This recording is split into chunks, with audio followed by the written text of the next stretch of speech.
Halo sahabat-sahabat dimanapun Anda berada. Kembali lagi dengan saya Sandi Leo di Spirit dan Motivasi.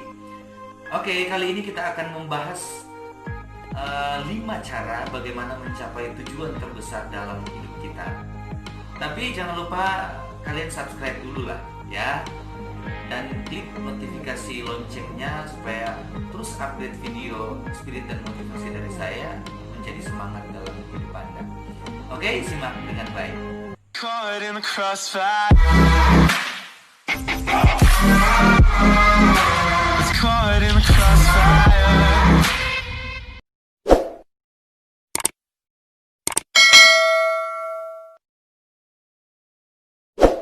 Oke, sahabat-sahabat semua, semoga kita dalam keadaan sehat selalu.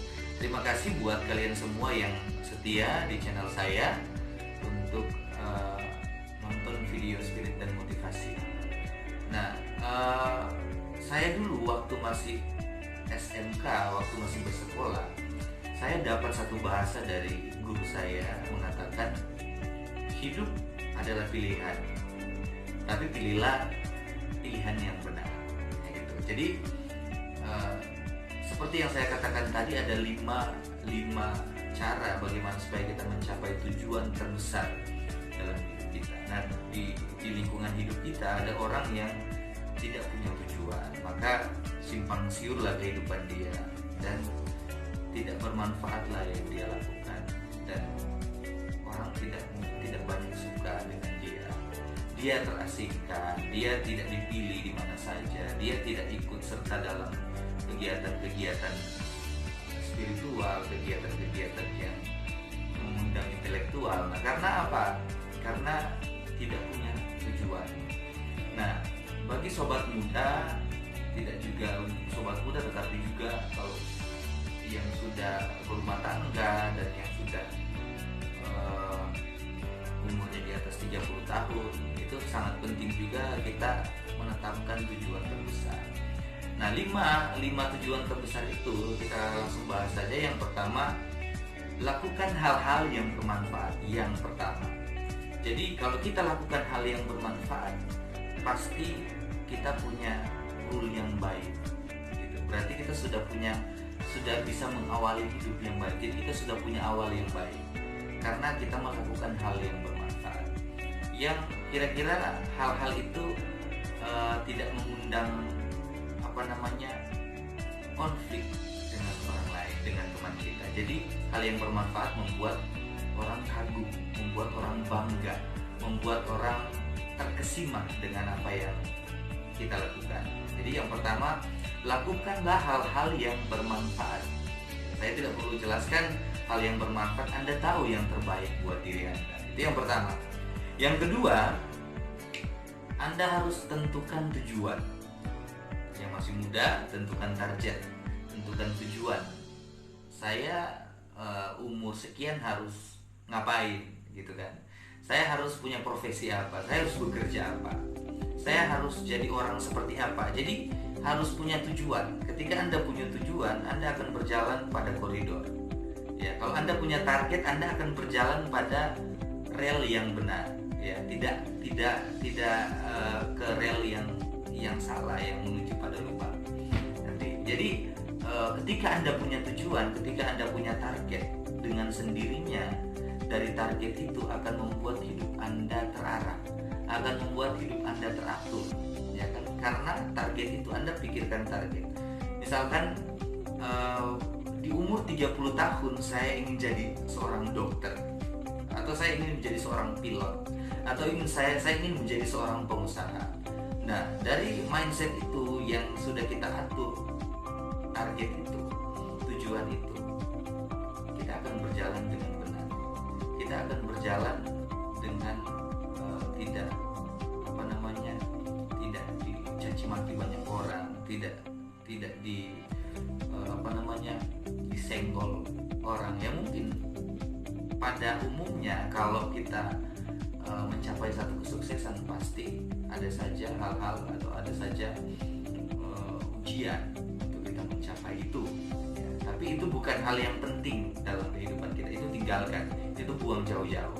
Nah, kalau Anda punya target, berarti Anda harus memiliki yang ditutupi berlapis-lapis tembok gitu. Kalau ingin Anda mencapai tujuan, karena kalau Anda terpengaruh dengan perkataan orang lain yang tidak bermanfaat, Anda akan lari dari koridor itu.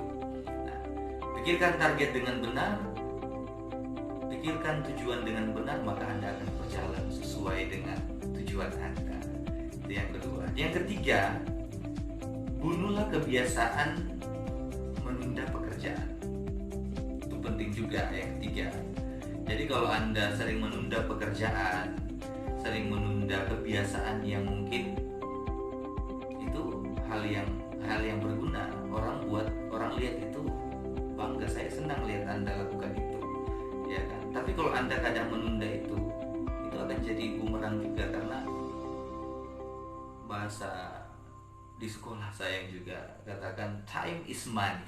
Jadi waktu adalah uang. Jangan buang-buang waktu dalam pekerjaan. Jadi kalau sudah harus dikerjakan. Jangan sampai pekerjaan sejam bisa menjadi pekerjaan yang 1 bulan Anda lakukan.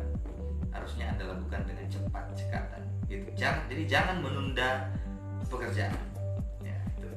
Nah, tips cara yang keempat yaitu Anda harus bisa mengatur strategi. Anda harus punya manajemen, pintar memanage. Jadi ketika Anda sudah lakukan hal yang bermanfaat, terus Anda sudah punya target, saya mau jadi apa ke depannya, terus kebiasaan buruk Anda menunda pekerjaan sudah Anda buang jauh-jauh, Anda harus punya strategi. Nah, strategi itu adalah pola kehidupan setiap hari untuk menghasilkan pekerjaan yang baik, untuk menghasilkan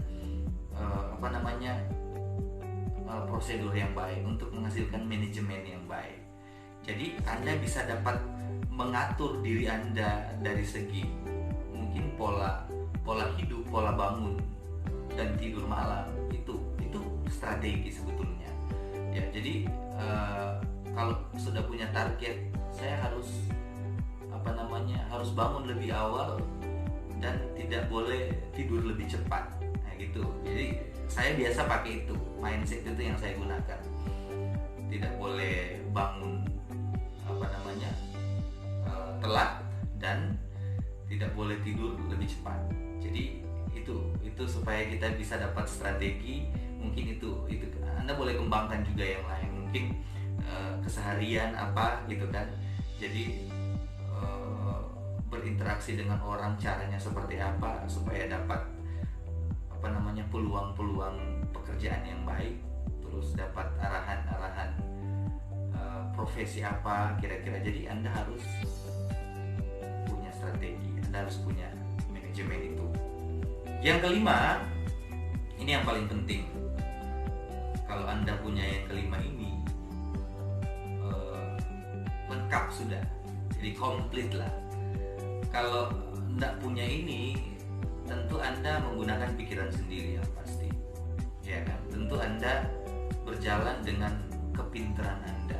Boleh, tidak masalah. Cuman alangkah baiknya yang kelima ini Anda lakukan juga. Yang kelima adalah Anda harus dikelilingi dengan orang-orang yang berkualitas, orang-orang yang punya wawasan luas. Jadi Anda berteman, jadi gajah berteman sama gajah. Jangan gajah berteman sama semut.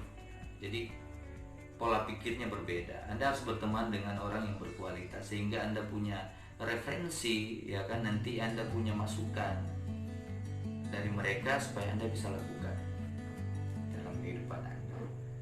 Jadi 5 tips ini akan menghantar kalian, akan menghantar bagaimana supaya kita mencapai tujuan terbesar dalam hidup kita. Ingat aja 5 hal ini yang saya sampaikan tadi.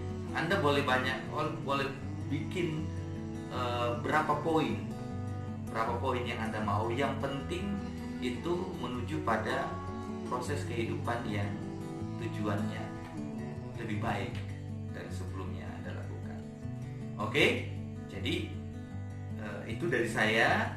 Semoga ini bermanfaat buat kalian semua dan semangat terus jalani hidup, karena seperti yang saya katakan tadi, saya belajar di sekolah, hidup adalah pilihan, tapi pilihlah pilihan itu yang baik supaya pekerjaan yang Anda lakukan setiap hari membuat orang kagum, membuat orang terpesona, membuat orang senang, dan dari kebiasaan itulah Anda akan mendapatkan tujuan terbesar dan hidup Anda menjadi bahagia. Oke, thank you, God bless you.